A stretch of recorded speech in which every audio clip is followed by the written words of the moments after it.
boa noite. Piscinas de Atenas, Pequim, Londres e Rio de Janeiro.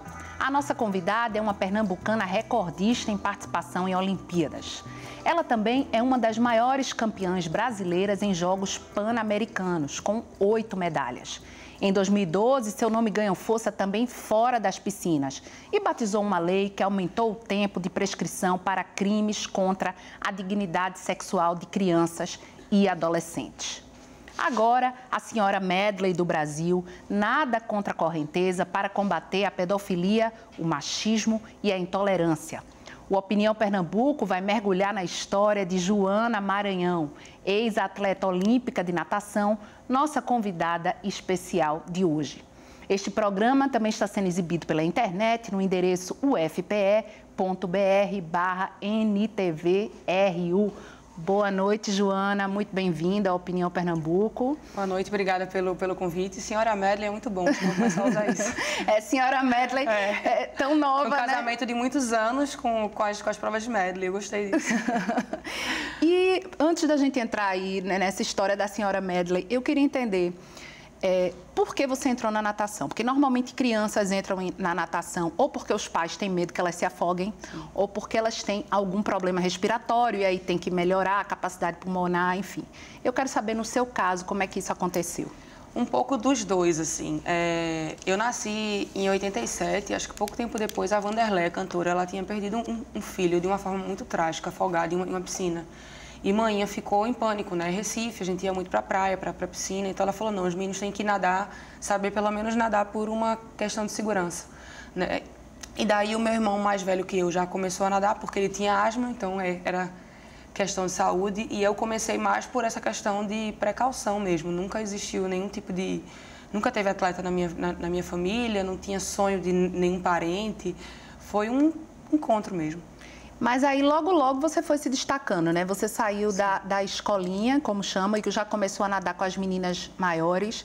Esse destaque aconteceu porque você tinha mais fôlego naturalmente, porque você tinha uma fisiologia, um corpo que de repente ajudava, ou simplesmente porque você gostava muito e aí fazia aquilo com muito entusiasmo? O que é que te destacou? Eu acredito que naturalmente, inicialmente, era uma questão de talento mesmo, né? Eu não sabia o que significava a palavra talento, mas desde pequena eu percebia que o que o professor ou a professora mandava fazer, que eu assimilava e conseguia entender e executar com mais facilidade do que os meus coleguinhas de turma, né? Na época não tinha ainda competição e eu não sabia que aquilo era talento, mas parecia que alguma vozinha dizia assim, isso aqui pode ser bom para você, né? E por ser um ambiente no qual eu assimilava e conseguia evoluir, eu fui criando interesse por aquilo, né? Eu criei uma curiosidade de saber até onde aquilo poderia me levar, né? Tem até falas minhas quando eu comecei a competir, o meu sonho é ir para a Olimpíada, mas eu estava simplesmente replicando aquela coisa que eu escutava, eu não tinha de fato o sonho, eu quero estar em Jogos Olímpicos, foi uma coisa que foi sendo alimentada com o tempo, né? E é uma coisa engraçada, porque o meu marido, ele com 6 anos de idade, virou pro pai e falou assim, eu vou ser campeão mundial de judô e medalhista olímpico. Eu só queria ir para a piscina porque eu me sentia bem, porque eu gostava de evoluir ali, entendeu? Então eram motivações diferentes, assim. Mas eu fui entendendo com o tempo que eu era boa naquilo, que aquilo poderia me levar a algum lugar, então eu fui criando um interesse e sempre fui muito disciplinada, assim. Eu sempre levei com a mesma seriedade que eu tinha que ir para a escola, e mesmo que tivessem matérias que eu não gostasse de jeito nenhum, um 7 era obrigação mínima, né?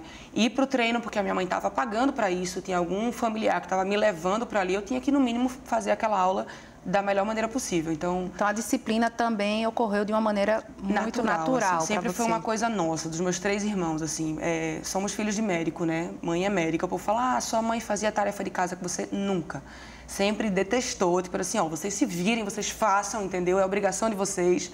E funcionou pra gente, né? Todos os 3, assim, no que se propuseram a fazer, sempre foram muito, muito determinados, assim. E aí tem uma história de um saquinho de bala e de uma chuquinha verde-limão. Verde-limão nessa da infância. Xuxa, Eu queria que você falasse desse saquinho de balas e dessa chuquinha verde-limão. O saquinho de bala vem antes, né? Tipo assim, festivalzinho do Clube Português, no começo, naquela piscina média, que é a piscina de 25, tinha que atravessar a piscina. E pra mim, eu sempre fiz aquilo porque eu gostava de fazer e sempre fui uma criança que questionava a autoridade. né? Então a professora falou assim, Joana, atravessa a piscina. Eu falei, não, por que eu vou atravessar? Porque você está mandando fazer? Eu não vou fazer, eu não quero fazer, então não vou. E aí a minha prima, que já me conhecia, um pouco mais velha, falou assim, Ju, se você atravessar a piscina, você ganha um saco de bala. Aí eu peguei e fui. E era um saquinho, aqueles amendoim colorido, sabe? Sim. Cheio de açúcar. Mas aquilo ali encheu os meus olhos e eu fui, né? Tipo, a recompensa ali era aquilo. Quantos anos o saquinho de bala? Provavelmente eu tinha 5 anos, não tinha nem então começado a competir. Bem pequenininha mesmo, eu comecei a nadar com 3 anos, então era festivalzinho interno, coisinha... E tem umas fotos muito legais minhas, assim, de aula, que eu tô, tipo, batendo perninha na pranchinha e olhando pra cara da professora, tipo assim, o que você tá fazendo aqui, sabe? Tipo, eu sei fazer isso sozinha, uma carinha de desprezo, sabe? É muito engraçado de ver. E a Chuquinha é antes da touca, né? Sim. Eram muitas crianças fazendo aula e quem me levava para o treino era a minha avó e a minha tia-avó, que eu tenho inclusive o nome delas tatuado na minha panturrilha. E aí elas botavam aquela Chuquinha da Xuxa, que era para tipo olhar para a piscina e ver aquela Chuquinha e falar, não, Joana tá ali, tá viva, tudo ok, tranquilo. E elas foram lanchar, viram que eu estava lá na piscina média, tranquilo, e foram lanchar. Quando voltaram, olharam e não estavam vendo mais aquela Chuquinha. Quando elas olharam para a piscina de 50 metros, a piscina olímpica, estava aquela Chuquinha para um lado e para o outro. Elas foram para a grade, pegaram e falaram assim, Bibiano, o que você está fazendo com a minha pequena? E ele falou, calma que sua pequena vai ser uma grande atleta. Óbvio que ele não fazia a menor ideia, ele estava querendo acalmá-las, mas elas souberam usar isso sem saber também o quanto que estavam me dando um reforço positivo. Elas repetiam isso para mim o tempo inteiro, né? Então eu cresci acreditando que eu ia ser uma grande atleta, ainda que eu não tivesse o objetivo de. E como você falou já que não tinha nenhum parente atleta, que isso. Como é que surgiu então na tua família? Com a visão que você vê, por que o esporte conseguia ter dentro da sua casa tanto espaço e tanto incentivo? Eu acho que ficou muito claro que eu levava jeito para aquilo, que eu me sentia bem, que não era uma questão de pressão, porque isso também acontece muito. A criança tem talento para a modalidade, mas se sente pressionado, não sente prazer com a prática. Eu sentia prazer com a prática, eu ficava muito ansiosa em campeonatos, mas os meus pais perceberam que era importante eu enfrentar aquilo, então eles viram uma oportunidade de crescimento e de maturação. Isso fez com que a família inteira se envolvesse, né? Os campeonatos, eu lembro que campeonato pernambucano era motivo para a família estar inteira junta, né? Eu olhava para a arquibancada, estava a minha família inteira, a gente saía para comer pizza depois. Então, sem a gente perceber, a minha família estava me dando todos os reforços positivos para que esse período de base fosse o período mais feliz, como tem que ser. Né? Eu presenciei muitas amigas minhas, coleguinhas, que eram muito pressionadas pelos pais, né? Que tinham um sonho, né? Ou quando não nadavam bem, o pai brigava. Isso nunca aconteceu comigo. Né? Eu me lembro de um campeonato Norte-Nordeste em Maceió, que eu fui dormir na véspera e estava nervosa, porque eu sempre ficava, e no outro dia eu acordei com febre cheia de gânglio, assim. E mãe olhou para mim e ela ficou meio que em dúvida se era psicológico, se era físico. Ela falou assim, filha, você quer nadar? Eu falei, mãe, eu quero tentar nadar.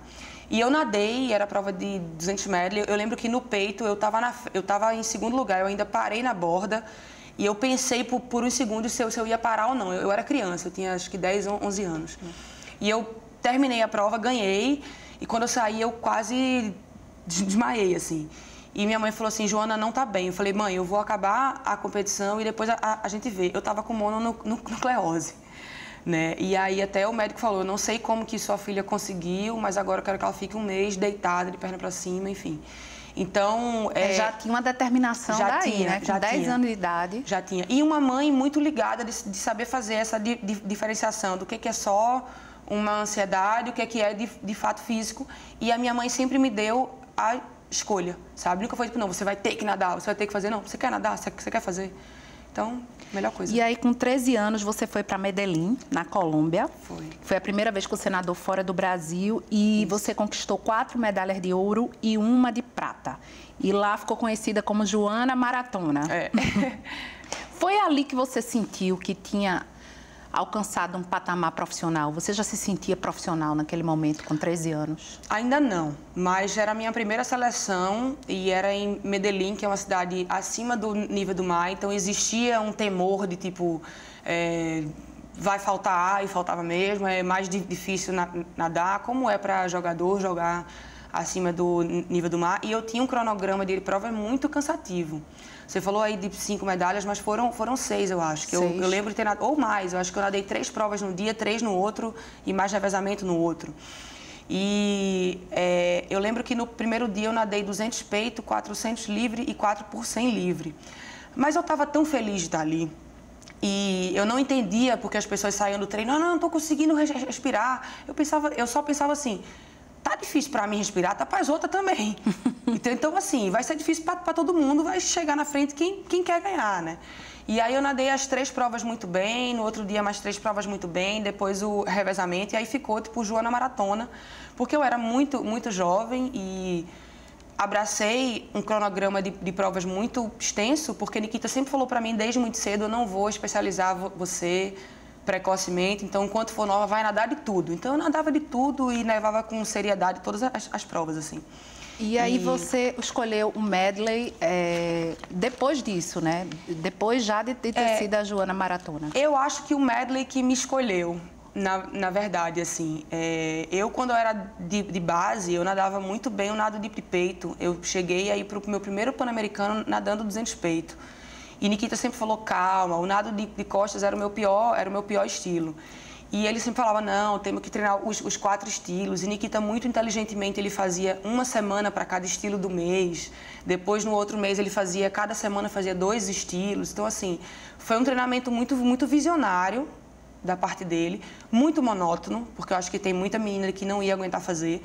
Mas, para mim, era desafiador, né? Tipo, desenvolver o melhor equilíbrio entre os 4 estilos. Então, quando eu me percebi, né, quando o meu corpo maturou, e isso foi muito inteligente dele também, porque eu era uma menina prodígio, mas eu só tive a minha menarca com quase 16, e o corpo da mulher muda com 16 na água, então centro de gravidade, eu ganhei quadril, enfim. Então, o que era o meu pior estilo virou o meu melhor estilo, enfim, tudo mudou, mas eu segui sendo uma boa atleta de medley. Por quê? Porque eu tive base para isso. Então, acho que foi o medley que me escolheu com um impulso e uma inteligência de E aí o medley, só para a gente explicar, é justamente o estilo que o atleta tem que desenvolver. Nadar, né? Já tem que ser multi aí. A gente tem que ser versátil, né? E obviamente que todo atleta de medley ele tem um estilo em que ele é melhor ou que ele é pior. Mas é isso que eu acho fascinante na prova, porque você tenta equilibrar os 4 e você pode criar táticas distintas, assim. Teve muitas provas que as meninas sempre esperavam, a Joana fecha muito bem a prova porque ela tem fôlego muito bom. E eu atacava no começo, fiz isso no PAN de Guadalajara, quando ninguém esperou. Passei o borboleta na frente de todo mundo, com uma tática suicida, assustei as meninas e deu certo. Acabei chegando em segundo. Então, acho que isso que é bacana também. A gente está quase chegando ao fim do primeiro bloco. Eu não queria terminar o primeiro bloco sem falar de Atenas, né? Porque, assim, foi a sua primeira Olimpíada, foi o 5º lugar, né? Já, assim, para a primeira Olimpíada foi uma coisa. E você conseguiu o que só Piedade Coutinho tinha conseguido em 1936, que foi chegar a uma final. Como foi isso, Joana? Vivenciar a primeira Olimpíada, já bater um recorde de uma grande nadadora também brasileira? Eu estava me embriagando de natação, né? Naquele boom da evolução de menina prodígio, e toda a competição que eu ia, eu melhorava o meu tempo, e a partir dos meus 16 eu passei a ter uma estrutura, né? Eu sempre tive uma estrutura familiar, né? Fui de classe média que me dava suporte para isso, mas eu passei a ter patrocinadores, então isso facilitou ainda mais. Eu vivia para treinar, né? Então isso facilitava e dava uma qualidade de treino muito grande. E quando eu cheguei nos Jogos de Atenas, eu nutria essa vontade de chegar em uma final. Eu sabia que eu poderia chegar porque eu estava numa evolução, mas eu estava em 12º do mundo, eu tinha que ganhar de 4 meninas, porque só passavam 8. Então eu estava numa posição, pode-se dizer, confortável, de franco atiradora, né? E com a juventude e o carro zero, né? Um corpo fisiologicamente completamente zerado. Atenas? 17. Então, eu acabei que eu nem dei importância para a grandiosidade dos Jogos Olímpicos. Eu lembro que a primeira coisa que eu fiz quando eu cheguei na vila foi pegar uma bicicleta e ir até o prédio de Cuba, porque eu queria, que eu sempre tive uma fascinação, né, com a maneira com que o esporte fazia país. Aí eu lembro que eu cheguei, tinha uma bandeira de Che Guevara e uma de Fidel gigante, tirei foto, voltei pro prédio, tomei esporro. Falou, não é para andar de bicicleta, vai cair, vai se machucar. E acho que ali eu acordei e falei assim, bom, não é para passear, não é para passear, tem hora para isso. Então eu voltei para o meu foco e eu me diverti. né? São poucas vezes que os atletas conseguem atingir esse estado de flow, né? Que é quando você praticamente você não sente dor, você não sente lactato, não sente musculatura, porque você está muito feliz. E eu consegui isso algumas vezes. Não foi na eliminatória de Atenas. Na eliminatória eu estava bem concentrada, eu senti muita dor. Mas na final foi um estado de flow por completo, tanto que eu não consigo nem me lembrar da prova. Se você perguntar a tática de prova que eu usei, eu não sei fazer. Quando eu olho para a prova hoje, eu falo, meu Deus, quantos erros, sabe? De entrada de virada e respiração em lugar errado. Tipo, foi uma prova feita com coração, literalmente. Vamos para o intervalo? Vamos. Vamos para um curto intervalo, hoje traçando o perfil de Joana Maranhão.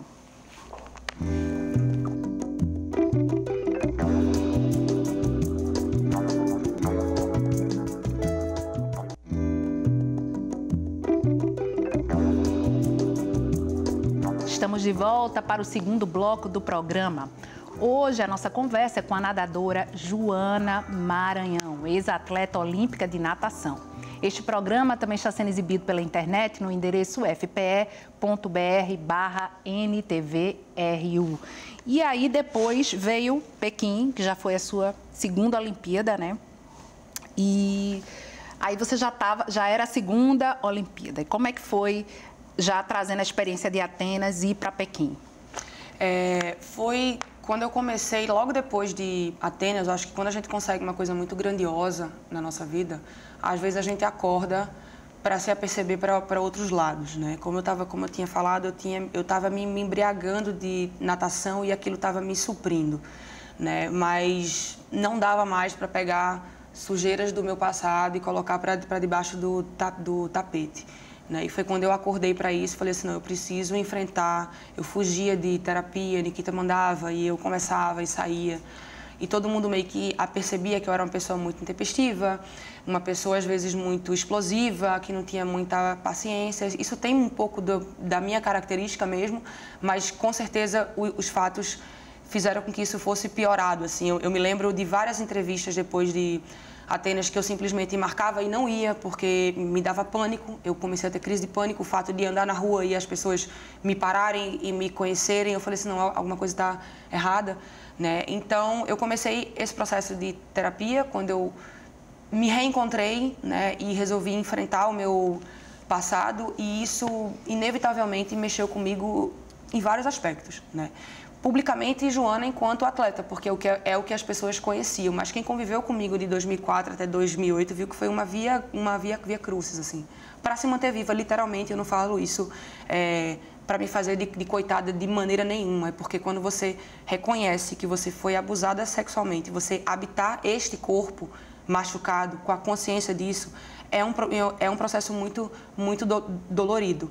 Eu tentei parar de nadar várias vezes, eu não podia porque eu tinha patrocinadores e porque eu já era conhecida, então eu não treinava direito, e eu sabia que eu não estava treinando direito, então eu competia sem querer, por obrigação, e o tempo era ruim, e a imprensa me chamava de fracasso e queria saber o que é que estava acontecendo, eu não podia falar porque eu não estava pronta, enfim.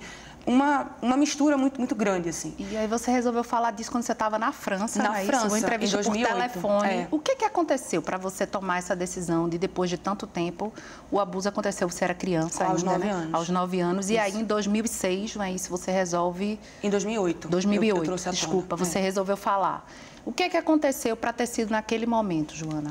Eu comecei na terapia de uma maneira séria, de tipo assim, eu vou sentar aqui, eu vou ficar e vou enfrentar as consequências em 2005. E esse processo de enfrentamento e de verbalização, ele é lento. E ele foi acontecendo. Em 2006, eu fui começando a contar para o meu ex-marido, para a minha família, para as pessoas próximas. No começo de 2007, eu contei para o pessoal que treinava comigo, porque eles estavam vendo que eu treinava, depois eu saía do treino, eu chorava no meio do treino, era uma coisa esquisita.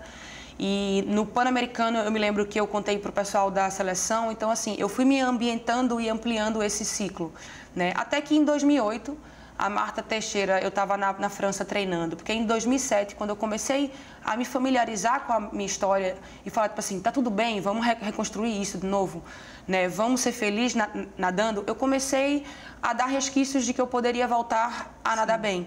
E o Pan-Americano foi essa vez que eu olhei para o placar e falei assim, eu quero estar em Pequim, porque até então eu estava falando, eu vou nadar o PAN e vai acabar, eu não quero mais. Mas eu pensei, não, eu quero estar. Mas eu tinha a consciência, porque a natação de nível mundial, ela estava correndo. Enquanto eu estava com depressão, eu não estava treinando direito, as meninas estavam nadando mais rápido que eu. Né? Então eu tinha consciência do quanto que ia ser difícil chegar em Pequim. E que chegar em Pequim e repetir Atenas seria praticamente impossível, mas eu queria. Eu queria estar ali, né?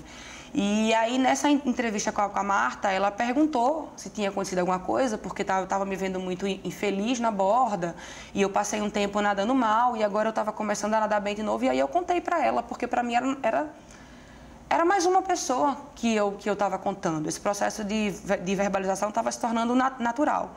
E eu lembro dela falar assim, eu posso botar no jornal? Eu falei, se eu estou te falando, pode. Eu acho que eu não pensei nas consequências disso, né? E aí, o que se sucedeu... Mas aí você, inclusive, na época, você foi criticada porque disse que você utilizou isso para justificar maus resultados. E como é que você se sentiu com esse tipo de crítica, Joana? Na época, a ferida ainda estava aberta, ainda estava sangrando. Então, me dava muita raiva, me dava muito ódio, né? Dessas pessoas. Tiveram pessoas próximas, pessoas da seleção brasileira que falavam isso de mim. Né? Pessoas que falavam, não, eu tô contigo, e pelas costas falavam assim, eu acho que ela tá mentindo.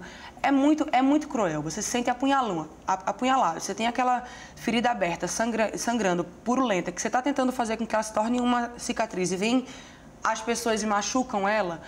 É doloroso, é complicado, e aí eu fui tendo consciência de que quando você é vítima de abuso, é o único crime que você tem que provar que você é vítima, de fato.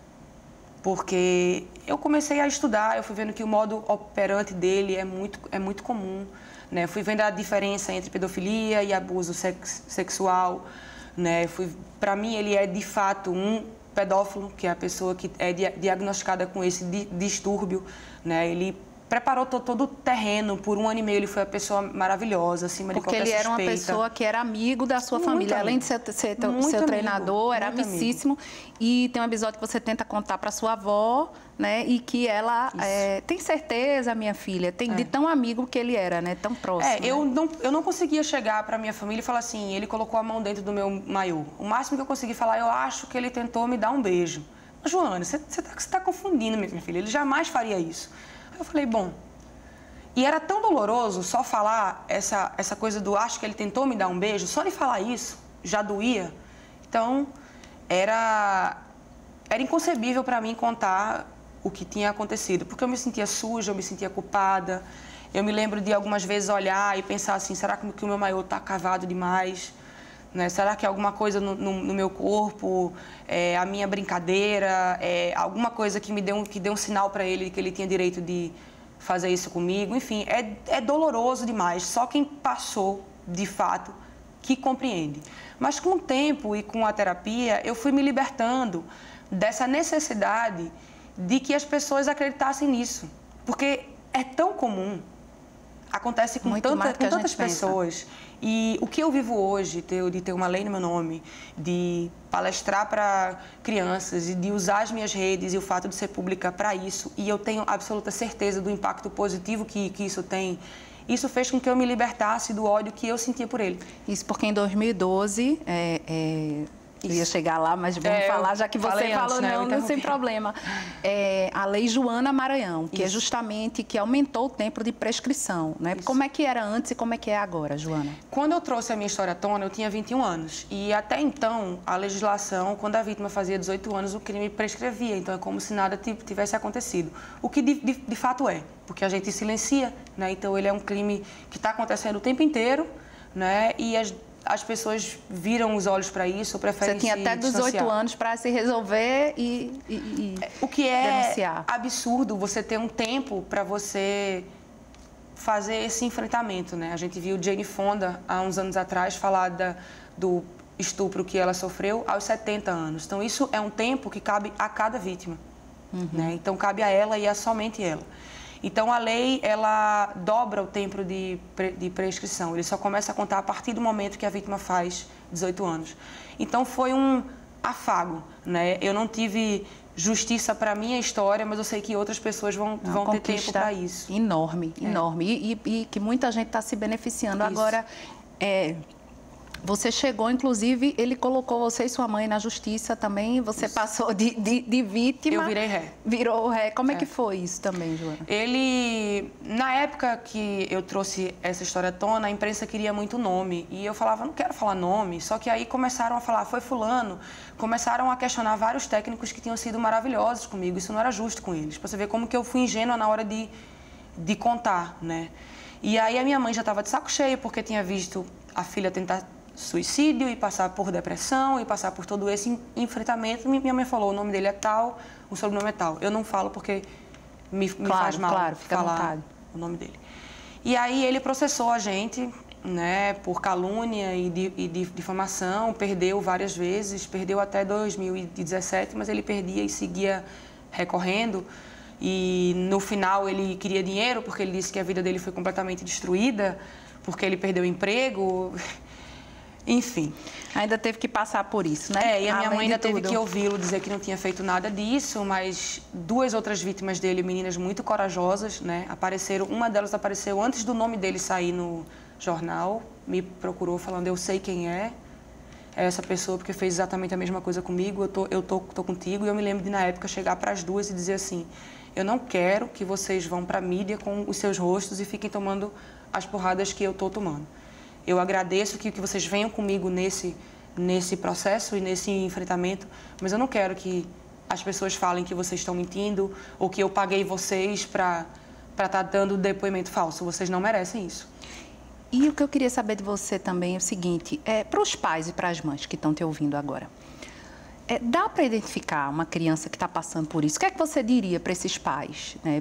Para um filho que chega com algum comentário? Que atitude tomar? Como reconhecer? A criança, ela fala, ela pode não falar com palavras, mas ela fala, né?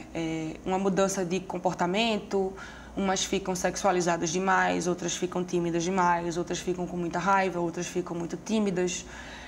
Tem criança que fala através de desenho, tem criança que começa a fazer perguntas sobre sexualidade, tem criança que começa a tocar nas partes íntimas dos pais para chamar a atenção ou para entender se aquilo é normal ou não. São muitos sinais, mas eles não acontecem numa ordem cronológica. Então fica difícil, o pai pode achar que é algum outro problema com coleguinha, porque a minha mãe perguntou para mim, tá acontecendo alguma coisa que você quer mudar de escola, que você quer mudar de clube? Eu falei, não, é porque eu quero treinar, porque eu não estou nadando bem. O meu rendimento na escola caiu um pouco, mas nada que fosse gritante. Na natação também caiu um pouco, de eu perder, mas eu não deixava de ir para o pódio, então aquilo parecia só que era uma competição que não estava indo muito bem. Então, eu acho que por existir essa dificuldade e existir essa vergonha normal da criança verbalizar, o que eu falo para todo pai e para toda mãe e para pessoas que têm contato com crianças é conversem sobre. Eu sei que é super difícil, eu tenho sobrinhos, eu acho super difícil chegar para eles. As minhas sobrinhas do meu marido falaram, tia, eu li que você foi vítima de abuso. O que é isso? E eu travei, porque eu não consegui falar, apesar de eu saber da importância disso. Então eu cheguei para a mãe delas e falei, ó, tem um livro tal. E tem 3 livros que eu costumo indicar, não estou fazendo publicidade, são livros que tratam do tema, de 3 autoras que tiveram muito cuidado. E a partir dos 5 anos de idade, os pais podem ler essas histórias para os seus filhos, porque essa vergonha está na gente que é adulto. A criança não tem isso. A criança vai entender muito bem. E a criança tem que entender a diferenciação de um toque permissivo, de um toque carinhoso para um toque abusivo. E o que ela vai fazer a partir daí. E a natação, que ajudou a trazer de volta a autoestima, a natação teve que papel nesse processo? Porque também foi por meio da natação que você conheceu essa pessoa, né? Mas a natação também te ajudou a retomar teu caminho? Eu acho que o meu maior desafio, até ficar emocionada de falar, foi eu ter me permitido me apaixonar pela natação de novo, porque eu sou completamente apaixonada por isso. Eu não nado mais, mas eu preciso cair em piscina porque o encontro que eu tenho, o quanto que eu me sinto pertencente. Então, eu só pensava assim, eu não posso deixar que essa memória seja mais forte. Ainda que eu não volte a ser quinta do mundo e eu não voltei a ser, eu tenho o direito de continuar evoluindo e de sentir prazer nisso aqui. Então, esse meu enfrentamento foi muito porque a natação é uma história feliz e linda na minha vida. Esse episódio foi uma página. E colocar na balança são muito mais coisas felizes, assim. Então, assim, eu me sinto muito orgulhosa de ter me apaixonado de novo, sabe? De ter, aos 27 anos, quando todo mundo falava assim, bicho, não dá mais, você não vai melhorar o seu tempo. Eu falava, eu vou. Ninguém mais acreditava que dava. Fisiologicamente não dava, porque eu estava mais velha. Mas eu falava, eu preciso. E você ainda vieram mais 2 Olimpíadas, né? Porque como a gente falou no início do programa, você participou de 4 Olimpíadas, Isso. né? Então ainda veio Londres e Rio, né? Você ainda conseguiu. E Londres, você teve um probleminha também com a CBDA, não é isso? Que é a Confederação Brasileira de Desportos Aquáticos. E porque você redigiu uma carta falando do seu técnico que tinha sido colocado para fora, enfim, eles não aceitaram isso e aí você foi demitida no meio do ano, não é isso? E aí sua mãe teve que bancar toda a equipe técnica para você ir para Londres, não foi isso, Joana? Eu acho que quando eu olho para a minha história, eu silenciei essa questão do abuso por muitos anos. E quando eu sentei numa terapia e tive a consciência de que eu não precisava silenciar para mais nada, eu comecei a verbalizar de um tudo e eu não deixei que ninguém mais me violentasse de maneira nenhuma. Sim. Então, quando eu me senti violentada e comecei a ver os meus companheiros de seleção violentados por um sistema corrupto, eu comecei a gritar.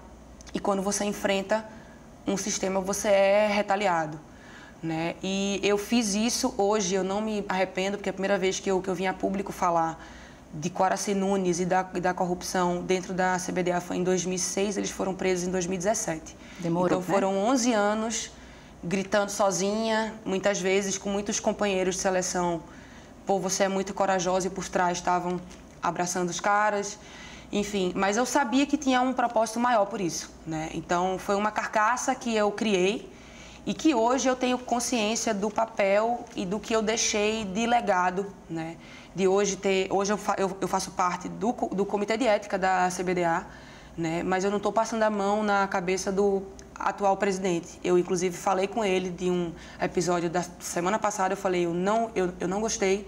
A gente tem que saber o tanto que entra de dinheiro nas suas 3 contas e se você não fizer isso, eu pulo fora, né? Que eu acho que isso para mim é muito claro, né? Mas todo esse enfrentamento e da minha família também era tipo assim, a gente vai chegar, né? A gente vai chegar. A gente enfrentou uma situação de abuso sexual, não é Coraci Nunes que vai parar a gente. Então a gente vai chegar.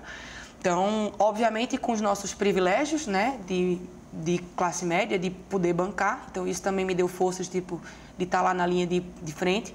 Mas custou caro, custou tudo que eu tinha conquistado financeiramente com a natação, eu hoje não tenho nada, né? Foi apartamento, entrou carro, e empréstimo de banco, enfim, foi tudo. Vamos dar uma pausazinha, mas a gente continua. Eu quero saber um pouquinho mais aí dessa fase também. Vamos para um curto intervalo, hoje traçando o perfil de Joana Maranhão, ex-atleta olímpica de natação. Voltamos já.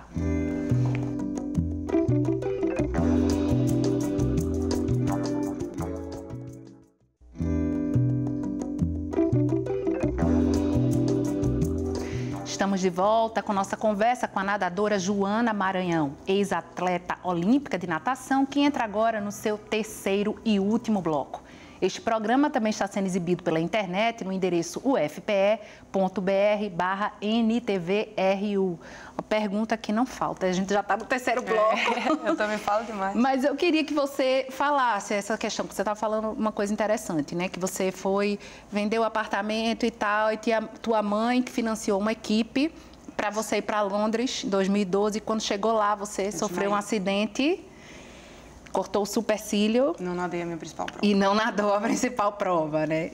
E aí, Joana? Mais um desafio. Mais um desafio. Uma das cicatrizes que ficaram da minha história é a síndrome de síncope vasovagal. Quando eu passo por alguma situação de estresse muito grande, o meu corpo ele apaga e eu desmaio. E eu acordei muito feliz, eufórica. Eu me lembro quando o despertador tocou, eu falei, eu estou em Londres e eu vou nadar 400 medley pela 3ª vez em Jogos Olímpicos. Foi uma euforia muito grande. E fui fazer xixi e acordei no chão. Então, tanto quanto uma situação de estresse muito grande ou de euforia muito grande, quem tem síncope vasovagal sabe. Quando eu acordei, que eu olhei, estava sangrando muito, o supercílio estava aberto. Aí a comissão correu, colocou um super bonder, né? Mas não deu tempo de nadar. Aí você fica proibida, né? Porque tá sangrando, proibida de nadar, fica... teve que fazer exame cardiológico, ver se tinha algum problema. E aí eu tinha 48 horas para nadar o 200 medley, que não era a minha principal prova. Eu só pensava assim, eu não andei isso tudo para chegar aqui e não cair na piscina. Eu falei, eu vou cair para o 200 medley, nem que seja para ficar em último. Né? Claro. Psicologicamente estava completamente desestruturada, mas eu nadei com coração e acabei passando para a semifinal, que era uma coisa que eu não conseguia desde Atenas. Né? Não foi o meu melhor tempo, mas ter conseguido uma semifinal depois do que eu tinha passado foi um impulsozinho, porque acho que as coisas elas não acontecem na velocidade que a gente quer, mas a vida está sempre dando sinais de tipo assim, o caminho é esse. Então acho que em Londres o que ficou foi ali, aquele gostinho de semifinal, aquele 15º lugar, foi tipo assim, dá para voltar, sabe? Para o que você passou foi uma conquista muito grande. E aí, em 2014, você anunciou que iria se aposentar, pendurar a touca e os óculos, não a chuteira, a touca e os óculos. Mas e aí você acabou nadando de costas e voltando e acabou indo para o Rio. O que aconteceu também nesse período entre Londres e Rio de Janeiro? Eu parei depois de Londres, assim, ainda nadei em 2013, ainda com a coisa do resquício das dívidas que tinham desse processo, e já estava cansada desse sistema, eu continuava sendo retaliada.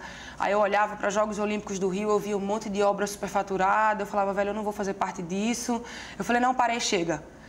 Só que foi me dando uma saudade, eu pensava assim, eu vou abrir mão de uma coisa que eu amo fazer. E tem tanta gente que ama esporte e que merece estar me vendo nadando em casa, estar junto comigo, por conta desses caras, não, vou voltar.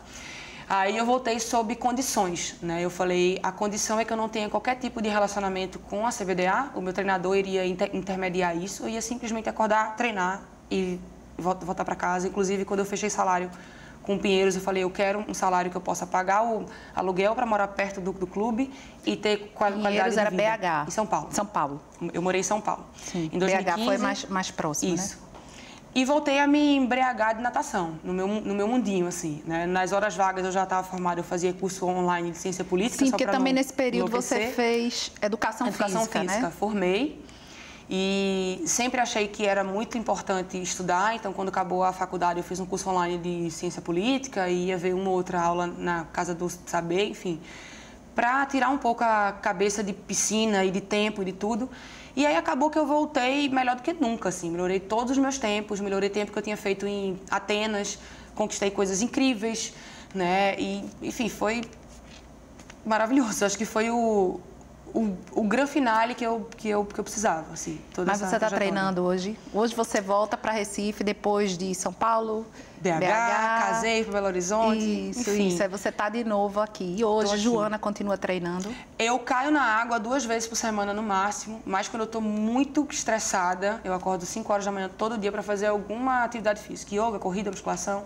Quando eu acordo estressada demais, eu falo, não, hoje eu preciso de piscina. Então eu vou para a piscina, fico nadando para um lado e para o outro, não olho muito para cronômetro, porque os tempos já não são bons, isso eu olho e falo, não estou acreditando que eu estou fazendo esse tempo.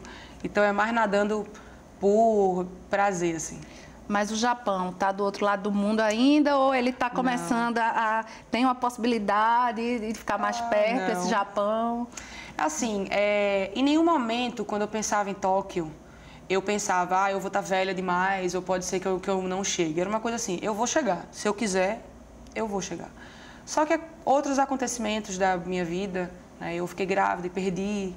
E aí eu comecei a ver que como ter um filho é uma coisa que faz o meu coração bater mais forte do que estar em Tóquio, né? E não mais um filho biológico, quando eu passei por esse processo, que eu acho que é do sagrado feminino, né? De você gerar... Quando você olha aquele examezinho positivo, você se torna mãe. Eu olhei para aquele examezinho, eu já via a cara do meu filho, eu sonhava com ele, tudo. Mas por uma coisa que fugiu do meu controle, não era para ser naquele momento, mas eu fui mãe. Eu sei que eu fui mãe. Ele teve aqui e foi muito, muito, muito amado. E aí eu comecei a ver como que a minha relação com a infância é forte. Com a minha infância, com a infância dessa criança que teve no meu ventre e de tantas crianças que eu que eu convivo o tempo inteiro. Sempre tive vontade de adotar também, e o meu marido é um pouco reticente, mas eu já levei ele para fazer algumas visitas e conversar sobre. E tudo isso hoje faz o meu coração vibrar mais do que estar em Tóquio. Então, não é porque eu não acredito que eu possa estar. São só outros planos que hoje... outras prioridades. Exato. E esse maiô aqui que você trouxe, Joana? O que é esse maiô aqui? É uma historinha de amor linda. Hoje eu tenho um projeto em Belo Horizonte que está praticamente correndo sozinho, de tão maravilhoso que ele é, que a gente atende 80 crianças da rede pública com aulas de natação, né, que é um esporte extremamente elitizado e é a oportunidade. E é um braço da ONG Infância Livre. E sim, esse maiô a gente fez junto com a Nixie, cada pessoa que... Lindo, né?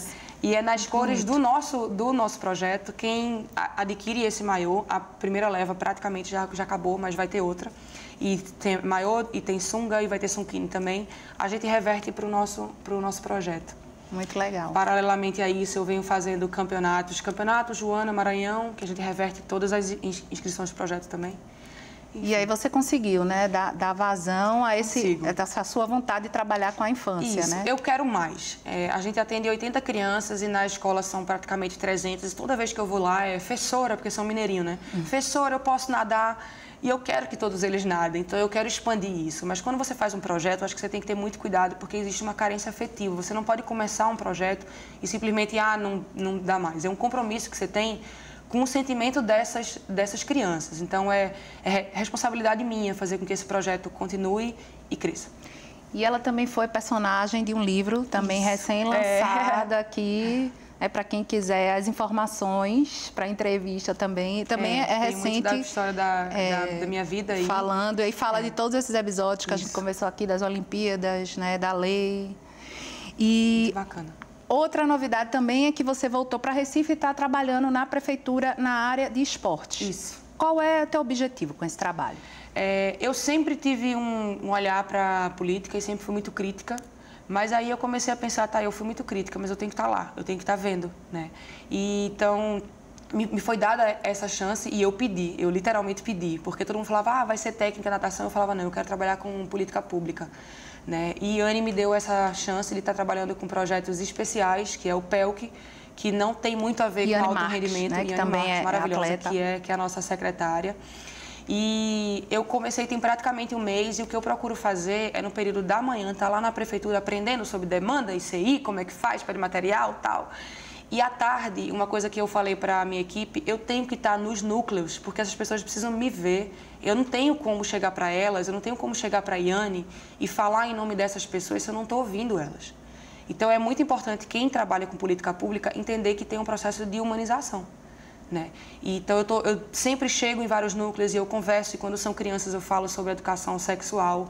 Eu tenho que trazer esses professores para junto de mim também. Também está desenvolvendo por esse caminho. Exatamente, aí, né? Porque tem muitos que falam, a remuneração não é muito legal. Eu falo, concordo, então a gente tem que estar junto para poder chegar para a secretária, para chegar para o prefeito e falar assim, esse projeto aqui merece mais investimento. Paralelo a isso, eu procuro várias empresas para abraçar projetos. Em um mês eu já consegui algumas coisas de doações e de parcerias, enfim. Eu estou muito animada para me fazer útil, né?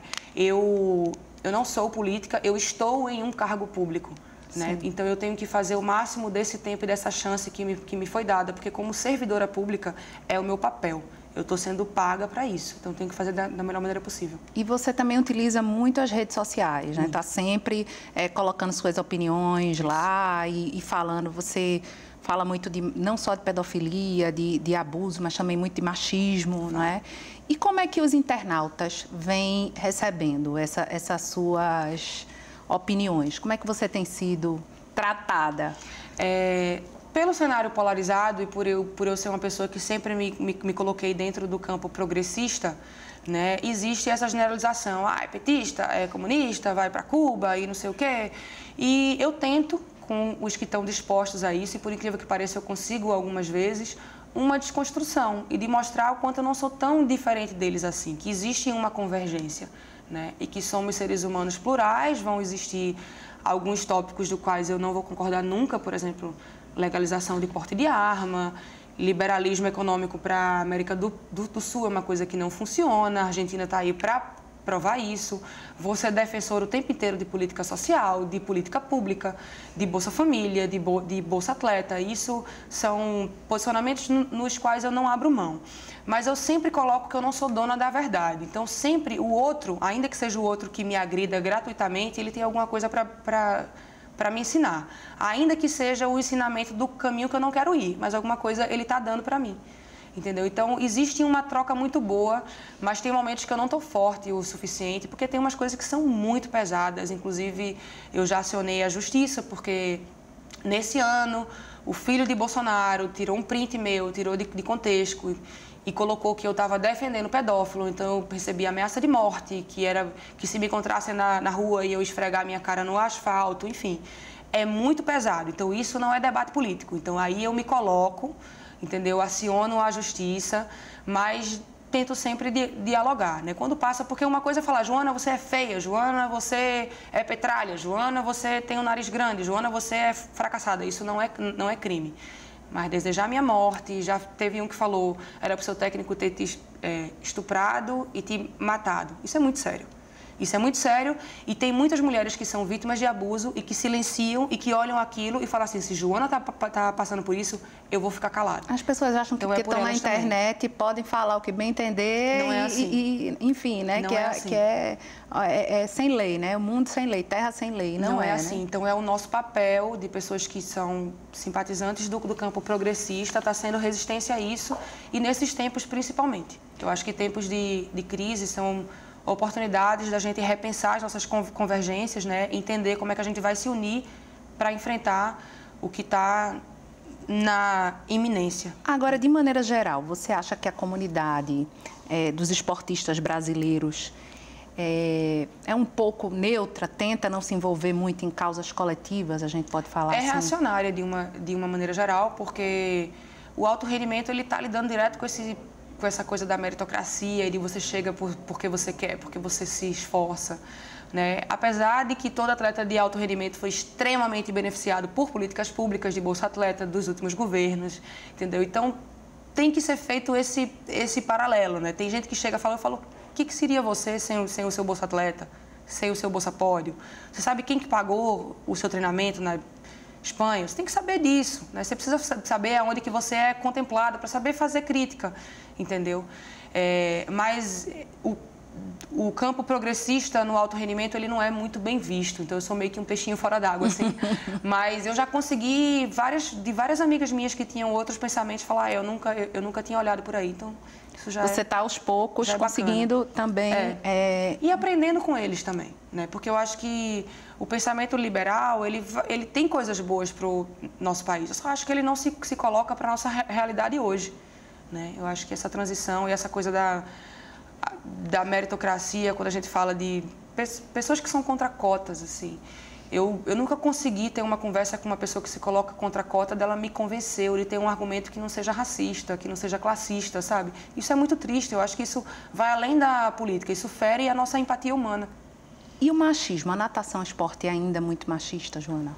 Como todos os outros, né?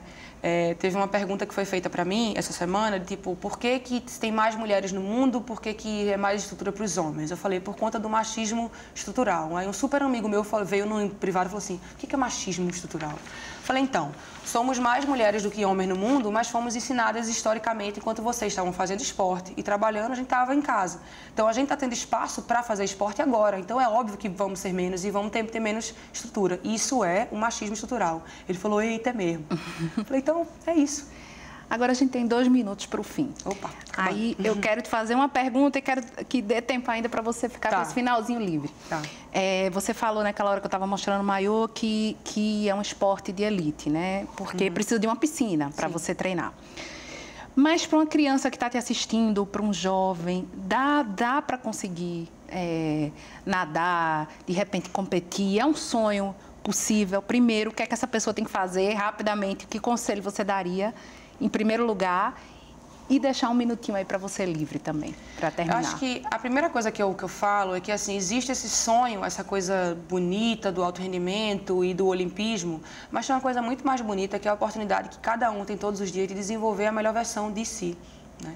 Se eu for olhar para aspectos fisiológicos do meu esporte, quanto mais cedo você começa, mais chances você tem.